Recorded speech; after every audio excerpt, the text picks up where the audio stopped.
বিলাসীপুৰ সমষ্টিৰ নিৰ্বাচনী বিষয়া কাৰ্যালয় ধুবুৰীত স্থানান্তৰ কৰাক কেন্দ্ৰ কৰি অসমভাষী সংখ্যালঘু পৰিষদৰ সভাপতি মিথুন ৰায়ৰ তত্বাৱধানত যোৱা 9 মাৰ্চ তাৰিখে বিলাসীপুৰ মহকুমা ৰাজহুৱা গ্ৰন্থাগাৰত এখন সচেতন নাগৰিক সভা অনুষ্ঠিত হৈছে।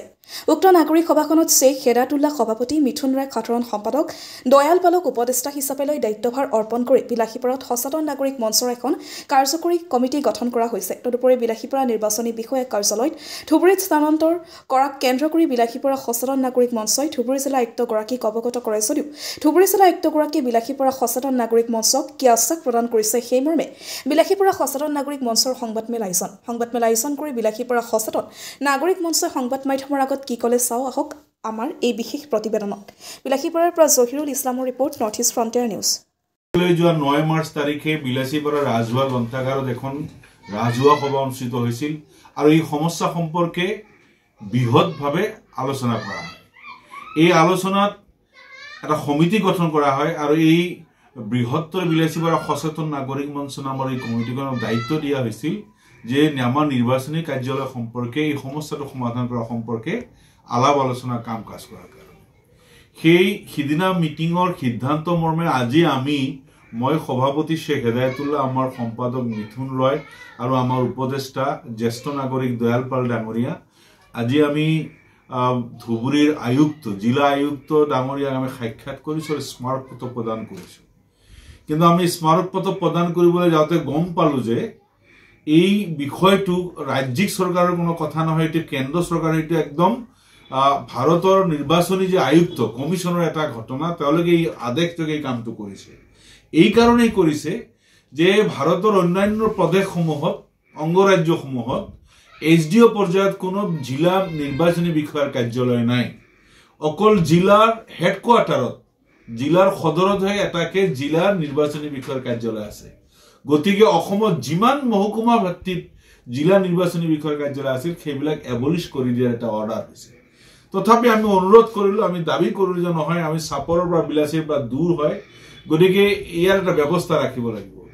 আমাক উপায়ুক্ত মহোদয়ে কৈছিল যে মোৰ এখতিয়াৰ ভিতৰত এইটো বস্তু আছে যে মই চাপৰত এদিন, বিলাসীপাৰাত এদিন আমাৰ জিলা নিৰ্বাচনী বিষয়াৰ ব্যৱস্থা কৰি দিব পাৰো। আমি তাৰপিছত বেছিকে ধৰাত জিলা আয়ুক্ত মহোদয়ে কৈছে যে মাহত চাপৰত এদিন আৰু বিলাসীপাৰাত 2 দিন আৰু গলকগঞ্জত এদিন নিৰ্বাচনী বিষয়া বহিব আৰু সেই অঞ্চলৰ মানুহৰ যিখিনি নিৰ্বাচন সম্পৰ্কে কাম কাজ কথা বাৰ্তা সমস্যা আছে সেই সম্পৰ্কে শুনিব আৰু সমাধান দিয়াৰ ব্যৱস্থা কৰিব।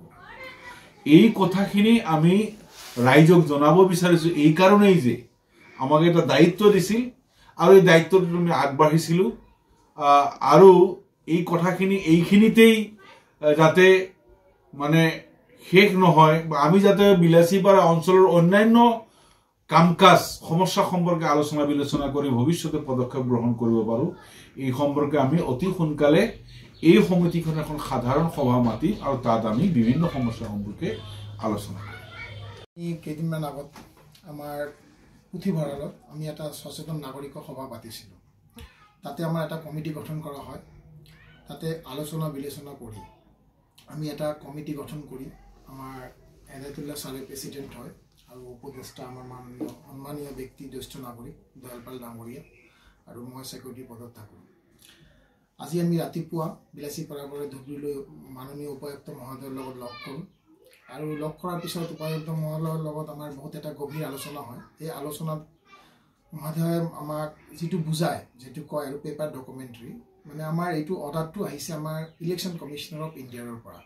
এইটো কোনো গভৰ্ণমেণ্ট, কোনো পলিটিকেল কোনো ইছ্যু নহয়, এইটো ইলেকশ্যন কমিশ্যনৰ পৰা অৰ্ডাৰটো আহিছে। আৰু যিহেতু ডিষ্ট্ৰিক্ট ইলেকশ্যন কমিশ্যনাৰটো ডিষ্ট্ৰিক্টত থাকিব লাগে হেড অফিচত, এইটো এটা চাব ডিভিশ্যনত কেনেকৈ থাকে, এইটো অকল বিলাসীপাৰা বুলি নহয়, অল অভাৰ ইণ্ডিয়াৰ ছিষ্টেমটো একে হ'ব লাগে।